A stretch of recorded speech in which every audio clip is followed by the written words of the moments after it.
बाबा हमार गोबन घर ना पड़े रेखा घर हटे। अरे का दिक्कत रहे रुआ? हमारा खोखिया हाफी बहुत काफी रहे जी। तो हमारे के ऐनी काल में तो एगो झुना जादू कहल कि हमरो लड़का जाई कोखरी में जा कोखरी में देखला ला अखौरी जी में। जी।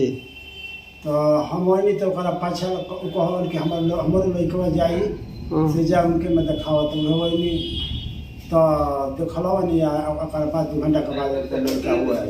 हाँ हाँ। हम गोइनी बनारस तो हमारा यूनिवर्सिटी लगी तो धन लगत हमर छाती जी। और जो मान लो हमरा खोखत तबाह हो तो मैंने देखो तो ठीक पानी बहुत ठीक बन कितना आराम बा?